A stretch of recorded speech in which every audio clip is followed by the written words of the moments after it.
ज्यूती तहसील अति दुर्गम और तेलंगाना की सीमा पर स्थित है। इस स्थान कार्यरत तहसीलदार अविनाश शिंबटवाड़ ने ज्यूती और गोंडपिपरी के स्थानिक आदिवासी नागरिकों के सहभाग से चुनाव नाम की शॉर्ट फिल्म बनाई। लोकशाही को मजबूत बनाने के लिए मतदान संदर्भ में जन जागृति करने के लिए यह फिल्म बनाई गई। यह शॉर्ट फिल्म देश भर के विविध फिल्म फेस्टिवल में चर्चा में रही।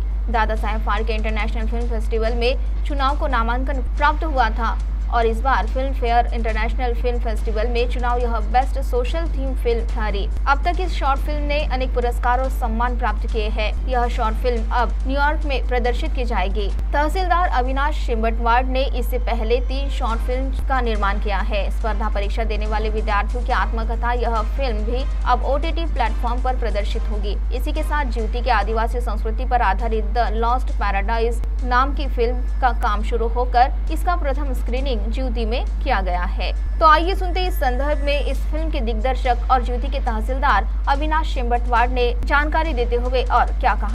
चुनाव ही जी एक शॉर्ट फिल्म होती। आम्ही इलेक्शन कमिशन ऑफ महाराष्ट्रासाठी ज्यूती तहसील आणि जिल्हाधिकारी कार्यालय चंद्रपूर यांच्या संयुक्त विद्यमाने आम्ही ती फिल्म तयार केली होती। त्याचं लेखन आणि दिग्दर्शन मी केलं होतं आणि त्यातले जेवढे पण कलाकार होते हे सगळे ज्यूती आणि गोंडपिंपरी या दोन्ही तालुक्यातील आदिवासी समाज बांधवांनी त्यामध्ये अभिनय केला होता। आणि नुकतंच चुनावचं selection New York Indian film festival मध्ये झालेलं आहे आणि येत्या 1 जूनला ही फिल्म न्यूयॉर्क मध्ये दाखवली जाणार आहे आणि ही अतिशय प्रेस्टिजियस अशा या न्यूयॉर्क इंडियन फिल्म फेस्टिवल मध्ये चुनावची स्क्रीनिंग होणं हे खरंच एक आमच्यासाठी खूप मोठी भाग्याची गोष्ट आहे।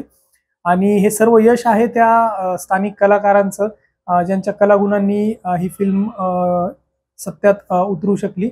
आणि आमचे जिल्हाधिकारी साहेब माननीय विनय गौडा साहेब ज्यांनी या फिल्मसाठी आर्थिक सहाय्य आणि बाकी सगळ्या परमिशन्स उपलब्ध करून दिल्या, त्यामुळे त्यांचे पण आम्ही या फिल्मच्या यशासाठी आभार मानतो।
CTV के लिए प्रतिनिधि वैभव रायरकर की रिपोर्ट।